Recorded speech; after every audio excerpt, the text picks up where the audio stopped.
of head coach Bob Stitt for the University of Montana. Yep.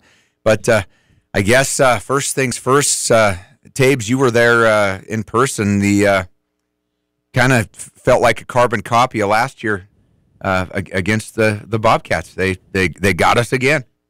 Yeah, they're a good team. To be honest, like Chris Murray's a good player, and if you look at the game, it comes down to 2 plays, 3rd and long, and that's what did us in. That we had a chance to win it. Like Gresh Jensen went out there, puts a 2-minute drive together. We're marching, we're right on the doorstep. Couple incomplete passes, and it doesn't happen for us. But we had a chance to win the game. We didn't, and that's the result that we're all dealing with now. But I think though you stop those plays, a couple defensive calls that go a different way, and we're not having this conversation. No, I think you're exactly right. I boiled it down to, I can boil it down to 3 drop passes, and a couple of really interesting defensive calls, like you said, on 3rd and long. Mm-hmm. And when it's 3rd and 36? When you say 3rd and long, yeah, you have 3rd and 34. 3rd and from Belgrade. That was the one that they gained enough yardage to go for it on 4th down near midfield, and the 3rd and 21 was the 79-yard touchdown run. Yeah, I mean, so you on 3rd and long, you play the safeties back a little deeper, you play the corners back a little deeper. You let them gain some yards, but you make the tackle. Yeah, you don't keep it in front of you. You don't blitz around the outside and leave the middle wide open. I mean, just some of those things. And you know what that happens with Pete Carroll on Monday night. Are you kidding me? Fake field goal. Right. With 7 seconds left. I mean, that was a strange one. Which, just. Anyways, between the Grizzlies and the Seahawks, Gurns, it wasn't your weekend. It was not, Monday and night. you got one of the best white. And we were talking about this. I said Keenan Curran had one of the worst halves of a Grizzly football wide receiver in history against the Cats. Then he had one of the best halves in history against the Bobcats, and a couple of catches that extend some drives, and it always comes down to 3 or 4 plays. It's so crazy, the game of football, and you blame it on anything, and we're really not, but you can pick out a handful, and if they would have just changed a little bit, the outcome of the game could have been totally different. Every Montana State game, I think, in their last 5 games or something like that, had all been decided in the 4th quarter. So they're in every game to win it. Mm-hmm. and so the one against Kennesaw State, threw an interception, sort of poetically threw an interception to lose that one, and then that game against Northern Arizona was just bonkers for them too. But their season could have been totally different as well. And it comes down to a few plays for them in the 4th quarter. For us, in the first half, for the most part. Yeah. We've got Eric Tabor in studio tonight, Assistant Athletic Director, Sports Director, Media. Sports Information. Jeez Louise. Give me a raise with that title there, pal? I tell you, I'm going to get you a turkey sandwich on Friday. I can't get it out right. He's still my Sports Information Director. That's about the best I can do. That's right. He gives you the deal. The news and notes you need. That's right. Boy, and just I don't know. I hate having somebody from the university on. I love it, but I hate it too because we got to be careful what we talk about. But boy, tell me initial reaction Monday over there on campus. Yeah, I mean Monday was a tough day. I mean, there's no doubt about it. At the end of the day, and say what you will about football coaches and players and whatever else, and people certainly have said a lot. At the end of the day, you're talking about people, and I've come over the last 3 years working with him. I've come to really respect and like Bob's did a lot. And my personal opinion is that he was building a program the way it should be built. I'm a former coach, and I've had all these dreams about building programs and what does that mean and what does it take and all the things that athletic directors want about getting guys in who are getting good grades and staying out of trouble and all that kind of stuff. And we're heading in the right direction. And so, yeah, Monday was a tough day in that regard. And then you also look at what I think a lot of people don't realize or maybe forget about or don't quite understand perhaps is the enormity of the situation that those NCAA sanctions left the department in, and that's when that stuff happens, the results of that are not, the very next year or the year you're in or whatever it is. It's 3, 4, 5 years down the line is when everything, the ball finally stops rolling down the hill.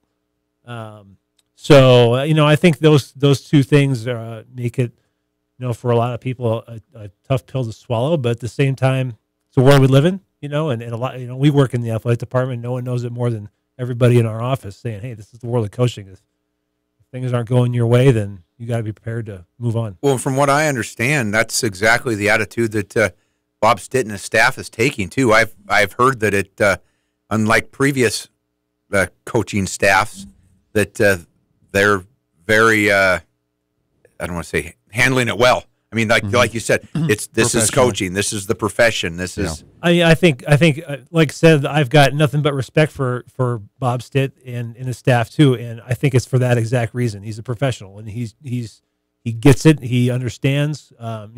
Life's not fair. He'll be the first to tell you that. But any coach is never without contacts and that kind of thing. So I don't see a coach of that caliber staying unemployed for long. Right. What I mean? That's the good news if there is anything on there. But at the same time, he's got one of his boys just started college. You know what I mean? Another one's just coming up through high school. He's got another one to put through high school or through college. And those are the things you worry about when you get to know someone really well, like as a coworker and a friend. You worry about what's happening to those kids at school and what are they going to start doing. And fair or not, and I'm sure, Eric, you see more than your share of reactions one way or the other, but fair or not, I guess it really speaks to the expectations that we have at the University of Montana. There's an awful lot of programs that would look back over the past 3 years and go, wow, we won 21 games. We averaged 7 wins a year. That's pretty good. Not at the University of Montana. It just the one playoff game, you lost your arch rival twice, and like I say, fair or not, that's just kind of. I mean, you're averaging 38-ish points a game over that. Right, that number one in the league this year. Yeah. And so, my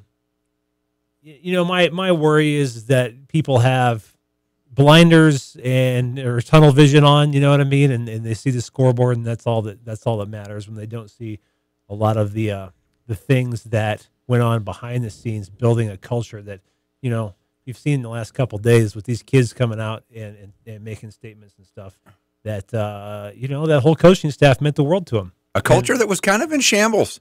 That's what I mean about the whole NCAA sanction thing. Like the culture was broken. It's because of that. And a lot of good kids have come through here, and there's been a lot of good experiences in that time. But as a program, the culture of the entire program needed some fixing, and that's what I think Bob was brought in here to do, and I think that's what he did. The thing that irritates me the most, and this is directed towards most of the fans, is that these guys aren't trying to lose games. Right? They're not trying to. These kids aren't trying to drop balls. They're not trying. I mean, these fans get so personal with a lot of these coaches. You suck. Get out of here. Run them out of town. I mean, it's like they're trying to win games for you. Right. And I was talking with someone about this today too. It's like trying to win games for you so you have another weekend to come, drink beers down the Grove outside of Washington Grizzly Stadium. Right. Like that's what it comes down to. That's what we're talking about. So, but there's so much more on the line, and we appreciate that. And especially with the economic impact of football, it's in Missoula especially. These are enormously tough decisions, and right or wrong, I applaud Kent for having to make that decision and measuring the pros and the cons, and that'll be a really tough job that I don't know if I want to do. Boy, and he's got another tough decision coming up here too. And it's crazy because you've got an early signing period. This is the first year, correct? Yes, early signing period. That starts December the 20th. December 20th is the first one. You've got all of these kids out there that have committed to your program, a 3-star quarterback from California, Sulcer over there in Billings. Okay, so whether I like it or not, or whether I think it's wrong or not, it's happened. Okay, Right. Now it's like, okay, what's the plan? Right. What are we doing? Right. And that's the stuff that concerns me. It's you'd hope that all the kids stick around. You'd hope the commits would still honor their commitment. Thank goodness we've got the new facilities built, because I mean, and in past where we've lost coaches and staffs and stuff, we haven't had that. We haven't had that problem at our level. It hasn't really. No, that's a good point. That's affected us. Yeah.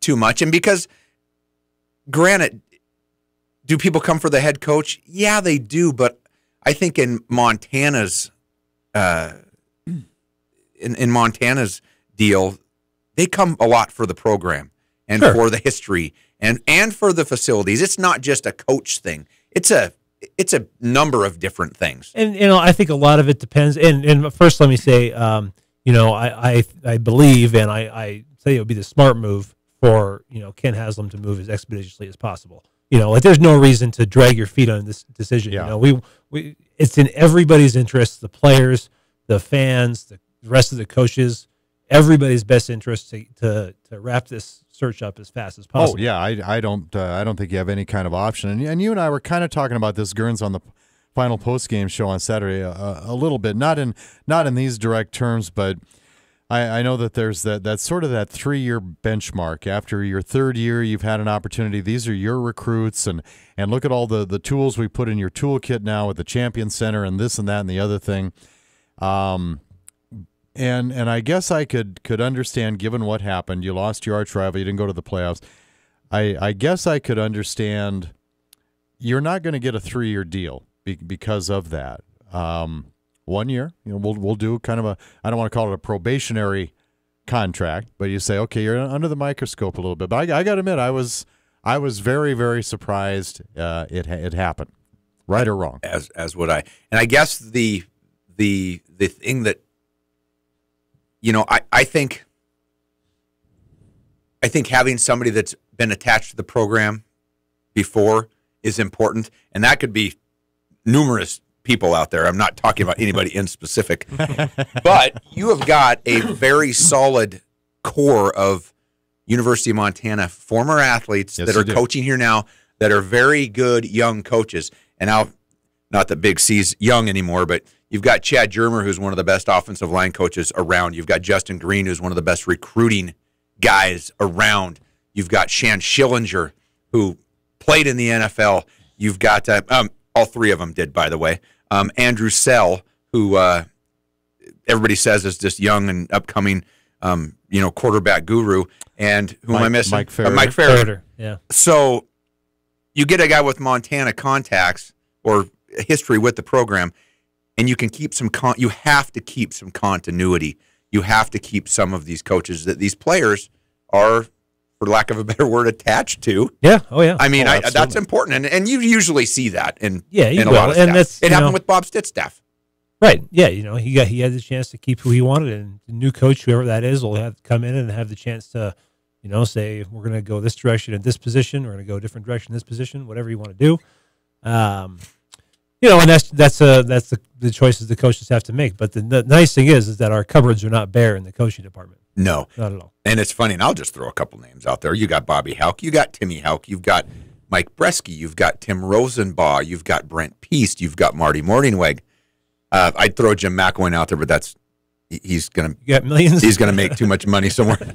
So, anyways, you've got all these names. You do have kind of a phone book now that you put it that way. And maybe none of those guys are interested. They're most of them are doing other things and are doing well and what have you. But hey, there's just a couple names out there. Oh yeah. So yeah. Then the other thing. So the other thing that you move along expeditiously, and the other thing that I think you want to keep an eye out for, or maybe the sentiment I'm trying to get across is the kids will keep an eye out for is who the next guy or what his philosophy is going to be, because if you're a Gabe Sulser and you were told the entire recruiting process, come here and catch for 1,000 yards a season, and then all of a sudden you bring a ground and pound, 3 yards in the cloud of dust kind of coach in here, then your mind might change a little bit. I'm not saying that's the case, and I don't have any information otherwise, but I would say that would be about the only thing that if you're one of these kids out there waiting to sign that dotted line on December 20th, that might change my mind. Otherwise, there's so much here that is great. It's a great school. We got awesome facilities. Like we've been talking about, the coaching staff that's remaining in place, world class. I mean, they're all great human beings, great fan base. What more could you want? Especially if you've already been, sold on this idea. Yep. You already made that decision. And to your point, Gerns, and I won't ask Eric to comment on this because then sure, let me comment, get in trouble. Yeah, well, you're not the sports information director, so you don't count. But when you make a decision like that, and there's such a sense of urgency, you talk about an early signing period, you talk about making sure that those prize recruits don't back out.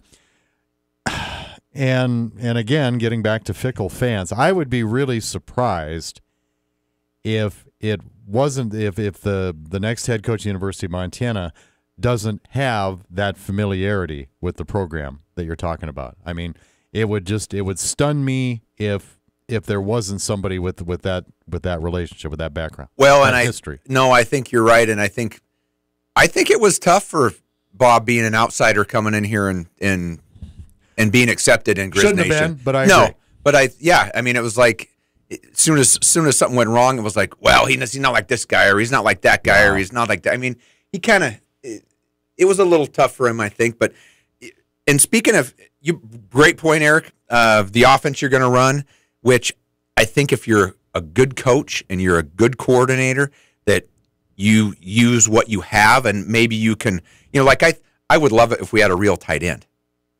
For goal line situations, right? Or a fullback. You got Colin Bingen, right? Put 25 pounds on the kid, and now he's your stud tight end.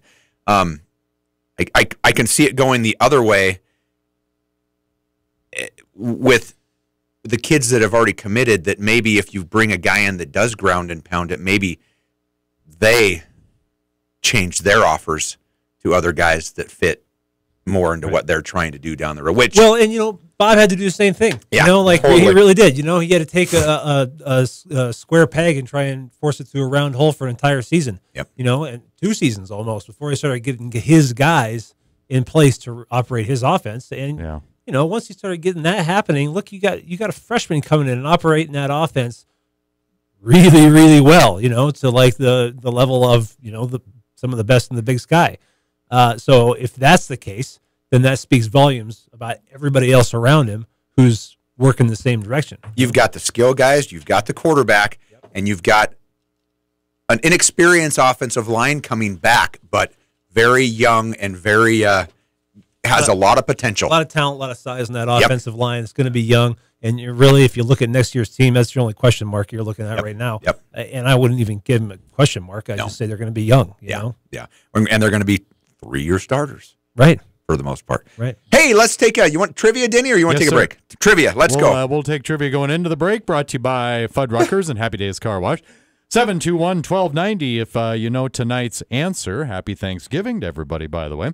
Our trivia prize winner gets the car wash, the Works Car Wash, from Brent and the crew at Happy Days Car Wash. You want the best car wash, you want the best new vacs, you go to Happy Days. So we got a gift card for the Works from Happy Days Car Wash on Brooks between Pizza Hut and Fairbridge Inn and Suites. Also from Fuddruckers, world's greatest hamburgers, a $10 gift certificate. Whatever you order off that menu, whether it's beef or elk or buffalo, I think they've even got a turkey burger right now.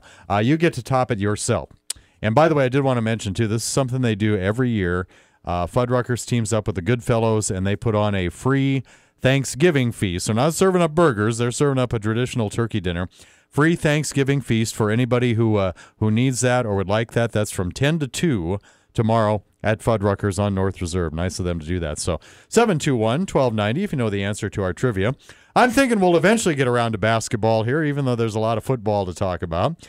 A whole lot of California coming to town in December to do battle with the Montana Grizzly men's basketball team. We will be welcoming Cal State Northridge, UC Riverside, and UC Irvine. Which of these 4 nicknames is not represented by those 3 schools? We actually had to do 4 choices this week. So we could potentially have five answers. I don't know.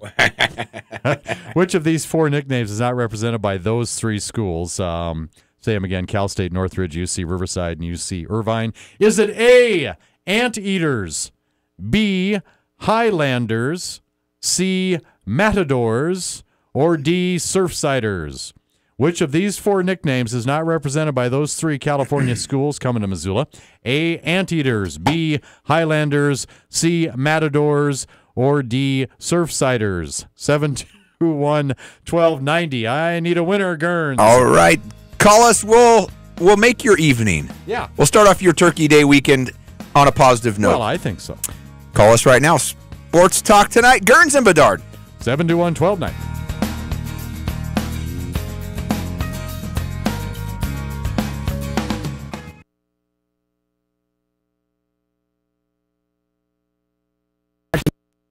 Talk tonight on KGVO. Missoula Sports. Every second of every day.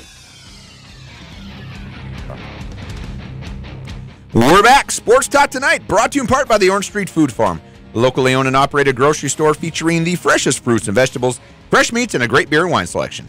And by Grizzly Liquor, located downtown next to the Iron Horse, Big Sky Big Selection, and online at grizzlyliquor.com. And the Ranch Club, golf, dining, entertainment, events, and the incredible pool. Visit them online at ranchclub.com, located just off Mullen Road. Denny, we have a winner. We do. It is Mr. Jacob Kester from Florence, Montana. How are you tonight there, Jacob? I'm doing good. It's the night before Thanksgiving. I'm getting ready to eat. Well, that answers my next question. Do you have a good Thanksgiving planned? It sounds that way, huh? Absolutely. All right. Lots of turkey and lots of football. Very good. Yeah, there's plenty of both those to go around, hopefully, for everybody tomorrow. Whole lot of California coming to town. We're talking basketball here in December, taking on the Montana Grizzly basketball team. We'll be welcoming Cal State Northridge, UC Riverside, and UC Irvine. Which of these 4 nicknames is not represented by those 3 schools? A, Anteaters, B, Highlanders, C, Matadors, or D, Surfsiders? What do you think, Jacob? We're going to go with the Surfsiders. Yeah, you got the Cal Irvine Anteaters. They'll be here December 19th. The Cal Riverside Highlanders will be here the 17th. And the Cal State Northridge Matadors, who used to be in the Big Sky Conference, they'll be here December 3rd. No Surfsiders in there, so once you've had enough turkey, Jacob, you can run on down to Fuddruckers and get your car washed, too. I'll get your prizes mailed out to you, okay? Thanks, guys. Have a great evening. Thank you, you too. Jacob Kester, our latest winner there, Gurns. I like the Surfsiders, though, Denny. I'd name it. I was going to use banana slugs, but that's actually, I don't remember which one that is, but there actually is. Santa Cruz. Yeah. Santa Cruz. Santa Cruz. That would be your go-to, though. If you had to name a team, it goes right for the banana slugs, huh? Surfsiders, yeah. Oh, boy. Eric just pissed me off, Denny. What happened? I leave you guys for 2 minutes so I can get the answer and the mailing address for Jacob, and you guys go all sideways. So we were congratulations, first of all, to the University of Montana Grizzly football players that were honored with all Big Sky selections. Absolutely. And then let's go to how bad we got screwed over. 13 of them. Let's start with the numbers. We got 13 in 14 positions. Jerry got put in 2 all-conference selections. So that's good. Jerry Louis McGee. So 14 spots is not bad, I'd say. But, Gurns. I mean, like you said, we have 2 of the top 3 tacklers in the Big Sky Conference, and they don't get a first-team nod. Tucker Shy. Leading the league in tackles for loss. Dominant on the edge all season long. I mean, just in it. I agree. I mean, yeah, it's nice to have that many players on the team, but you start looking at first team, and you're just kind of going, come on. And then the kicker, I'm like, hey, Eric, don't they have isn't there a Freshman of the Year award anymore? It's like, yeah, well, that guy Anderson from Bozeman got it over Gress Jensen, which is such a crock. And granted, I tell you what, kid's going to be good. Anderson from Dillon, true freshman. I mean, played a little bit of defense. Running. Somebody said, boy, that Anderson's a great running back. He caught 2 pitches and ran around the end and scored touchdowns. Didn't have to do anything. But anyways, Gress Jensen, as a freshman, off the bench due to injury, comes in and gets thrown into the fire, throws for 60%, 2,531 yards, misses a game, 20 touchdowns, and I don't even know what his rushing ran the ball. At least 5 rushing touchdowns. More than that, I'd have to go look. But yeah, I mean, lots. And Troy Anderson affected your season and took you to the promised land. I mean, he disappeared in the middle of the season. You never even heard of him. The Big Sky is so. Big Sky is stupid. He totaled 500 yards for the year rushing? Yeah, I mean, what? Gresh Jensen totaled 272 yards for the year rushing. 203, 6 touchdowns. Wow. I mean, that's rushing, but not passing. Yeah. You know? Yeah. Yeah, 2,500 yards, throwing 60%, averaging 253 a game. And the thing is, and I talked to Andrew Sell about this today. He was a quarterback. When he was a freshman, if he was mentally, prepared for a task like that, and he's like, I don't know, but that would have been hard. But Gresh is prepared, and he handles himself, and he prepares like a senior. Well, 253 yards a game. Okay, take away the first 2.5 and then another one. Well, right. So take away 3 games. When you're a starter, that goes way up. And you're looking at about 300 yards a game. I mean, and your season's on the brink of being a complete disaster when your starting quarterback goes down, and you throw the freshman in who hasn't played in 2 years. And you go 7-4. That's going to chap. Yeah. No, I don't disagree with you at all. Nice to have that many players, but there should have been more first team recognition. I agree with you about the freshman of the year consideration. But some national stuff as well for some of our guys too. So Anderson and Gresh are both in the running for the Stats FCS Jerry Rice Award, National Freshman of the Year. There's some big names there. Cam Newton's brother is I saw that. is in the running for it. So he's up against some stiff competition, but my whole thing is no one else had the circumstances that Gresh did this year. No one else was just thrown in, and said, "Hey, here what, freshman, Eastern Washington's your first game. Go win that one." And I'm assuming that you put together a little blurb and send it out to these guys too and stuff. Yeah, it's all out there. We've put all the stats and stuff together, and there's they're going to be voted on. The national awards get voted on Friday, and they'll be trimmed down to like a final 4, and then the winner will be announced at a banquet the day before the national championship game. It's funny. I think I remember and I could be completely wrong, but a Big Sky Defensive Player of the Year getting beat out by another Big Sky player for the national award one year. It was Tyrone Holmes and James Cowser. Yeah, and that was 2015. Cowser wins the Big Sky Defensive Player of the Year. And Holmes wins the yep. See, I do remember things every once in a while. Holmes 19 sacks that year. With all due respect, that was only a couple years ago there, buddy. Well, true. I can't remember what I had talking about the leather helmet for dinner. Tyrone Holmes, by the way, just got re-signed by the Browns yesterday. Excellent. Oh, very cool. Yep, so he's back off the practice squad on the Browns active roster. And I saw a funny thing on SportsCenter put on Facebook yesterday. 47 things need to happen for the Browns to make the playoffs. Yeah. Come on, Browns. All 47 of them. Let's go. Yeah. Hey, time to take another break. Sure. And when we come back, we've got more Big Sky football, and we'll get into a little bit of basketball, too. We've got to give the round ball some due as well. So we'll talk about that when we come back. Sports Talk Today.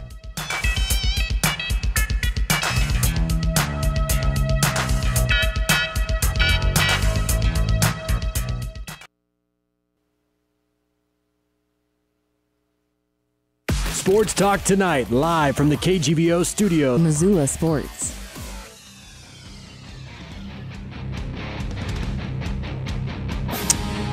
We're back. Sports Talk Tonight, brought to you in part by Bell McCall Ford. A great selection of new and used cars, trucks, and SUVs. Bell McCall is your locally owned low-cost auto dealer for over 100 years in downtown Hamilton. By Granite Pharmacy, locally owned and operated pharmacy on South Avenue between Shopko and Big Sky High School. Find them at granitepharmacy.com. Get your flu shot today. and The Peak Health and Wellness, with 3 premier facilities in Missoula and a dedicated staff to help you achieve and maintain your health and wellness goals. Well, we've been talking about Grizzly football and Bobcat debacle and new coach and old coach and what have you. Let's get right first of all, Popular guy there. well, Greg. it's my son, and he needs to not call me during the show. Jerome Sowers given a reprieve, another year down there in Flagstaff, and good for Jerome. I had a chance to talk to him before the game when he was here and after the game, and God, he was just kind of melancholy, and he made the comment. He goes, I'll be coaching again. I'll be coaching, and just I'm like, man, you guys are playing good, and I know they lost to us, but they get into the playoffs, and they want him back another year. They make Andy Thompson the associate head coach, and they tell their AD to stay away from the football team.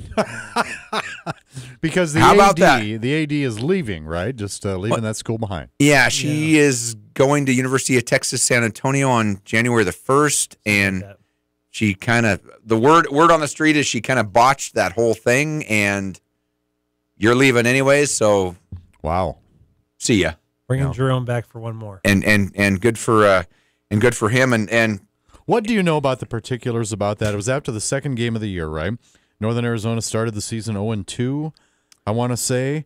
So athletic director meets with head coach and presents it. How? I mean, maybe you don't know anymore now. You just for dignity's sake, Jerome, why don't we just agree that this is your last year? It's not a firing. It's not a stepping down. It's sort of a truth be told, meld. Jerome Sowers has been on the hot seat down there for 15 years. Understand? I mean, he's been one step out the door, then he has a good season. One step, he goes to the playoffs about every 4 years. His record's like, what was it, 2-5 or 2-6? He's won a couple games. What, in the playoffs? Yeah. One. Okay. Yeah. They've been to a total of 5 playoff games over 4 seasons. So just has never gotten it done. Right. To their satisfaction. And I don't know if some other stuff was happening or what, but you know what, though? That's kind of unless the AD was getting some heat from the president to, number one, why is an outgoing athletic director making that kind of decision? Mm-hmm. And unless they wanted to clean house higher up than she was, and just hey, do this for us. You're leaving anyways. Who cares? Right. So I don't know. Interesting situation, but good for Jerome. That coaching, that world of coaching, tough one. He's in the playoffs. Tough one. Playoffs. Three teams from the Big Sky. NAU at 7-4. Weber State and Southern Utah. Co-champions, the Big Sky. Southern Utah gets the bid. bye. Big Sky, not when I look at this bracket, I think I see a 7-4 New Hampshire team that has some pretty bad losses this year, and a 7-4 Montana team doesn't get in. That kind of bothers me. So I think the Big Sky was not looked on as being very favorable this year, which I don't get. Just why not? Like Southern Utah had a couple great wins. You in Northern Iowa? At Northern Iowa, I believe. No, at home.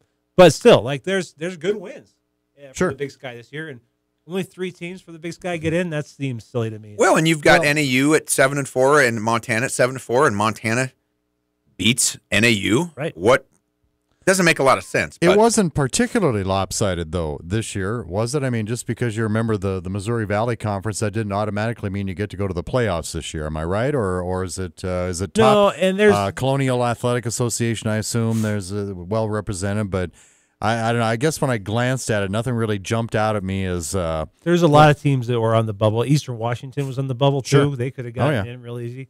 That Austin P team.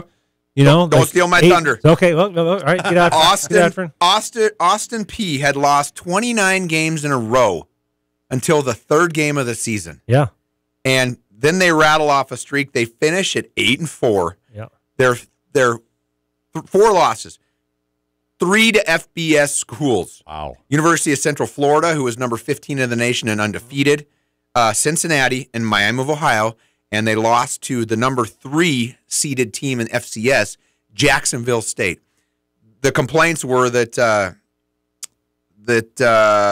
Nicholls State and South Dakota both got in. Nicholls State at 8-3, and South Dakota at 7-4, and Delaware at 7-4. Yeah. And Austin Peay didn't get in. And they were talking to the committee. Well, we looked at them hard, but they were 0-1 against common opponents, against playoff opponents, and that was Jacksonville State. They were 8-1 versus FCS schools, and Nicholls State was 8-2. South Dakota was 7-3 against schools at their level. South Dakota beat like Bowling Green this year or something like that. They had a couple of good wins. But and Austin Peay doesn't have a lot of scholarships. They're not a fully scholarship outfit. That I did not know. I mean, it's so I don't know like the guys. I watched the selection show, and they bring in the director of the committee or whatever, and he's like, "This is the hardest it's ever been to pick these teams because there was a huge logjam in the country. Yeah. All of these 7-4, 8-3 teams. So not a task I would want. And of course, I got a few sour grapes for being left out. But you look at some of these teams that are in, and it'll be a good playoff bracket. I think it's going to be nice path for your James Madisons to get back, to the championship game. NDSU is going to be tough again. They'll get back, so we'll see. It's and if we take care of business, we're not talking about this. If a couple teams take care of business, right. And that last, then I'm prepping Saturday's pregame show. It's so with you, anyways. Yeah. Hey, basketball. Let's move on to Travis DeCure in the Montana Grizzlies. They down at UC Santa Barbara last night. Yes. Well, they're at Pepperdine. Pepperdine. Playing against UC Santa Barbara. But, boy, I look on the phone, and they're down like 25-9, and then I look again, and they're back within like 6 points or something and made a game of it. Well, they went up for probably 10-minute stretch or something like that. Got on the deck by 18 points really early in that game, did they not? It was they came out pretty ice cold, and Santa Barbara came out shooting 60%. So, you dug yourself a hole, you come back, you erase that after halftime, and then they kind of got cold late in the game in the second half, and Santa Barbara stayed hot. So, and that's a good Santa Barbara team too. I mean, I think the Gauchos are always pretty tough.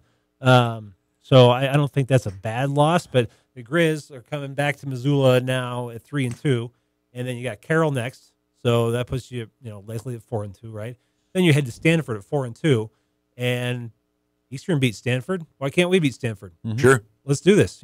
So you come back from maybe Stanford with a win, and then all of a sudden, there's no reason this team can't win the rest of their home games heading into conference play.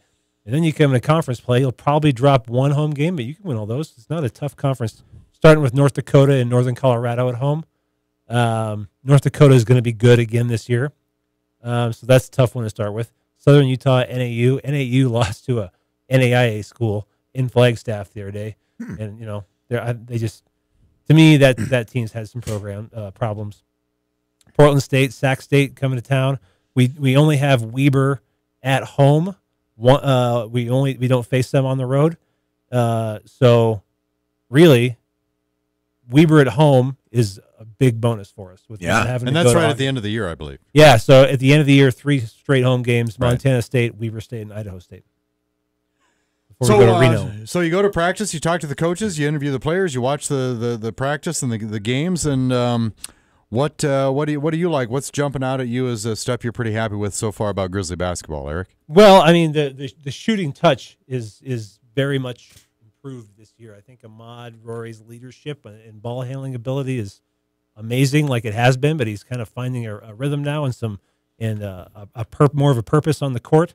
Jamara Coe is got some more size, gives us some more size down low. He'll start finding his touch as we go through the season. He's been pretty good the last couple of nights, actually. So you got Krizlovic, your only senior, and he's doing his Krizlovic thing down there. He's a great defender. He's the glue. Yeah, he really is. He's a hustle guy, and he's a lot of fun to watch, actually. So and then we got guys like Bobby Moorhead. We were talking earlier, Denny. Bobby Moorhead really coming into his own as a shooter now. Like, he was cold last year, but he's been lighting it up pretty well. And then you got Mike Ogine and, like you said, Carl Nicholas, who can basically jump over the backboard. Mm-hmm. Guys that are just athletic as all get out. And Carl is a true freshman. And what did he have?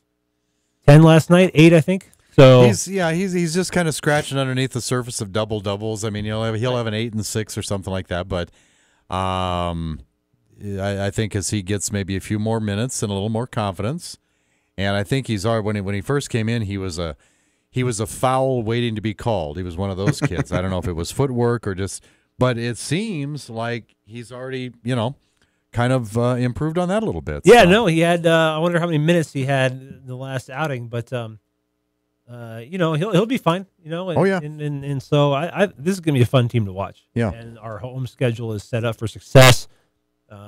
28 minutes, Nicholas. 28 minutes for Nicholas. That's great. Yep. That's a lot of minutes for a freshman. So let 10 him get out points there and do that. I'm excited. So it's gonna. And the schedule's looking great for Montana basketball, and Good. I think we're with one more year. This year is like the year we only have one senior, right? So the year that we can go make some noise, but we'll make noise this year, and then next year it's gonna A lot be of scary. seniors next Scary. year, presumably. Scary next year. Yeah. So I don't want to play the looking down the road game because I think we're going to be a good team this year. Right on. Hey, a couple years in a row sounds good to me. I'll take it. That's right. Hey, when we come back after this break, Stupid and Steele and Happy Thanksgiving. When we come back, Sports Talk Tonight.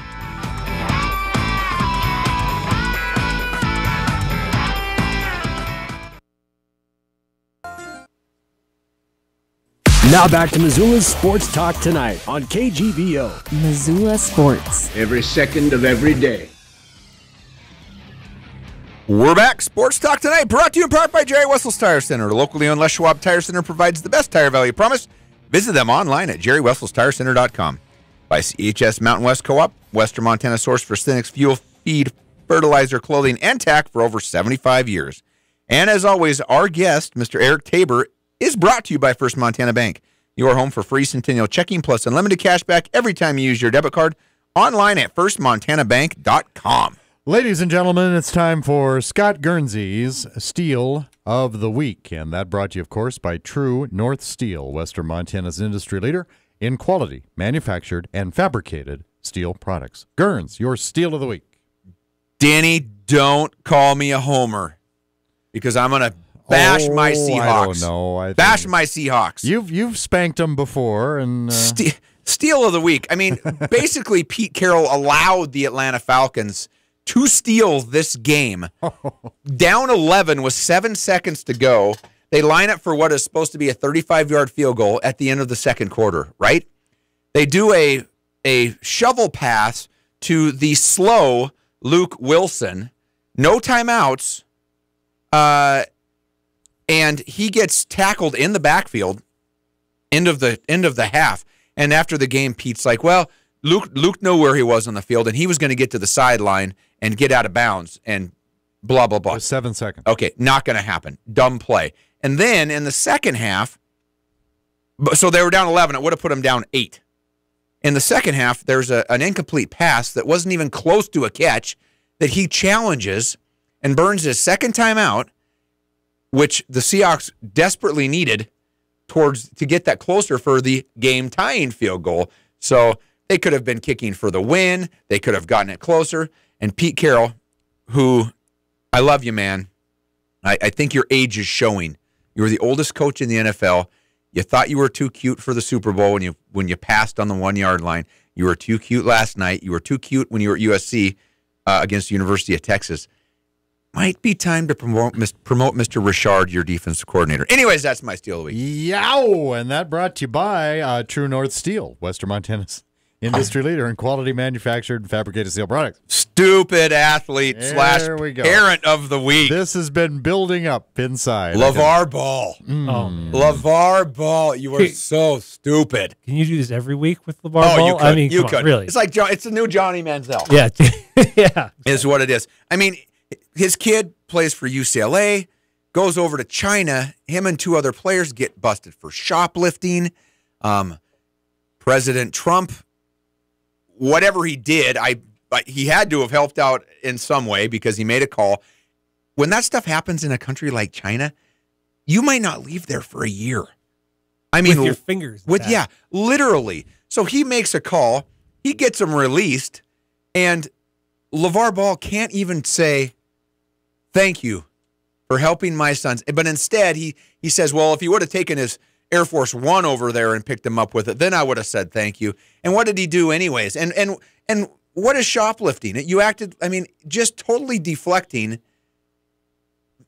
his kid for doing something really stupid. Mm-hmm. And by the way, his older brother plays in the NBA and makes millions of dollars. So what do you need to be shoplifting for? Right. And then yesterday, LeVar Ball tells the Lakers that he doesn't know they don't know how to coach his son, that they're being too light on him, that blah, blah, blah. And it's like, okay, he says, I know how to coach my son. You guys don't. Yeah. I'm like, well, obviously you don't know how to raise your sons if they're over in China shoplifting. God, I just sounded like Tommy Lauren right there. Well, both of you guys have been around college and high school athletics enough to know that there's going to be football dads, and probably moms too, football parents at the high school and the college level, or basketball dads and moms. You don't expect it at the NBA level, you don't. Do you? You don't. And you know what? Shoplifting, okay, I get it, 18 years old. If you're in the U.S. and you do that, okay, you're stupid, slap on the wrist, learn your lesson, you're embarrassed as heck. In China, you might not come home. Right. So, anyways, my stupid person. Might be my stupid person of the year. Yeah. Hey, speaking of crazy, Boise is playing Fresno this Saturday, and they're turning around and playing Fresno again. They are the division champs in the Mountain West. Right. Both have 2 in a row. What do you do with that? That's crazy. Yeah, that is that. Can't they just strike one of those games from the record, saying, "All right, let's coin toss this one, and then we'll meet up next week, and we'll play the actual game." Yeah, play cribbage like Guernsey's going to do. Yeah, there you go. That's just rock paper scissors for it. 2 out of 3. What an anomaly that is! When's the last time that's ever happened? Never, I'd imagine. And both of those teams beat San Diego State, so even though they're having a good year, they don't have that opportunity. I believe they're, I want to say 9-2 at this point in the season. But what a week for college football, man! Oh, I can't wait. Oh yeah, it's great. Apple Cup. Yeah, got the. You know what I love? I'm a Michigan fan, and it's only because that I almost took a job in Ann Arbor, and I got friends in Ann Arbor that work there and stuff. And I love that rivalry. I love the fact that Ohio State marks out all the M's on campus. They go around and tape over all the M's on campus. It's fantastic. Like, all that kind of stuff is just hilarious, And sometimes. And what about Jim Harbaugh? Lifetime contract in Michigan. That's fantastic. Now, do you just put like an escalator or maybe a caveat that he's got to be kind of like he's got to be top 3 average coach? If you put all the top 3 together, his salary has to be in there, and it just continues to escalate. Yeah, I suppose if you're going to give a guy a lifetime contract, there's got to be some performance indicators in there, Yeah. But who knows? If there's one place that's got the deep pockets for that, it's Michigan. Well, yeah. Tabes, we could talk all night, but we got to eat tomorrow, so. Gotta go get these green bean casseroles fired up for tomorrow. Great, great having you, and happy Thanksgiving. Thanks, guys. Buddy. Happy Thanksgiving. Yep. Take care. We'll see you next week. Danny Sports Talk tonight. You got it, Gerns.